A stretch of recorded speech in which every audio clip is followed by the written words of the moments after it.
सभी लोग कह रहे हैं महाराज जी ने सही कहा है, लेकिन कुछ वर्ड गलत हैं।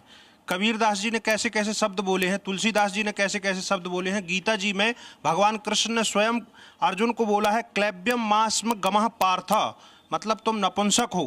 ये शब्द तक भगवान कृष्ण ने कहा है। क्यों कहा है? समझाने के लिए। जब कोई वक्ता किसी को समझाता है तो कड़वी वाणी बोलनी पड़ती है समाज को सुधारने के लिए।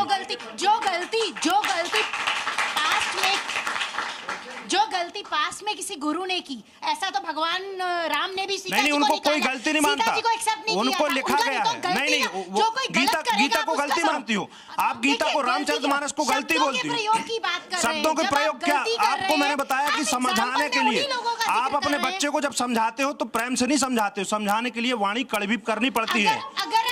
अगर समाज सुधर रहा है कड़वी वाणी से तो हमको वचन अच्छे लगते गुरु हैं। के स्टेटस पर बैठे हैं तो डेफिनेटली मैं ये कह रही थी कि अगर धोबी के कहने पर भगवान राम ने निकाला तो आप ये कह रहे हैं भगवान गलत नहीं कर सकते। नहीं गलत है। आपने पूरा प्रकरण जाना है, इसका सुना है इसके बारे में। माता सीता ने जब गर्भवती हुई तो माता सीता ने राम से कहा कि मैं गर्भवती हूँ। राम जी ने कहा कि अच्छा मैं आपको क्या दूं, आप गर्भवती हैं, आपने मेरे को खुशी से भर दिया क्योंकि आप मेरे पुत्र की मां बनना चाहती हैं, मैं आपको क्या दूं? तो सीता मैया ने कहा, वाल्मीकि रामायण का भी पढ़ा भी करिए, सीता मैया ने कहा कि मैं चाहती हूँ कि अपने पुत्रों को मैं संतों के पास जन्म दूं ताकि संतों वाले संस्कार मेरे बच्चों सर में आपको आए। मेंटल हेल्थ पढ़ने की बहुत जरूरत है, क्योंकि आपको ये नहीं पता जो बच्चियां और बच्चे गलत रास्ते पर वाल्मीकि चलते हैं रामायण में वो लिखा है, वो इमोशनली गलत है। अनस्टेबल होते हैं, शायद इसलिए इन रास्तों पर चलते हैं जिन संस्कारों की आप बात एक सवाल पर आते इसलिए हैं। माता सीता की खुद इच्छा थी कि वो जंगल में जाके बच्चों को देखिए, जन्म दे। ये वाल्मीकि विषय रामायण में बहुत- मेंशन है, अब उसे मानना नहीं है। देखिए वहाँ पे भी नारी का सम्मान रामायण में भी हुआ है। नारी का सम्मान कृष्ण जी ने भी किया, राधा जी को सबसे ऊपर रखा है।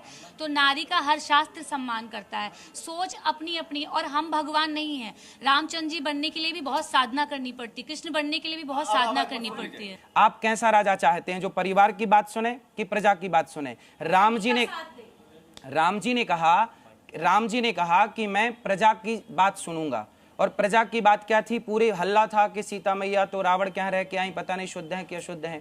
तो राम जी को लगा कि यदि सीता माँ को वनवास में भेजने से यदि प्रजा खुश रहना चाहती है, सुखी रहना चाहती है, तो प्रजा की खुशी के लिए राम जी ने कहा, और सीता मैया की इच्छा भी थी कि मुझे संतों के कुटिया में बच्चों को जन्म देना है।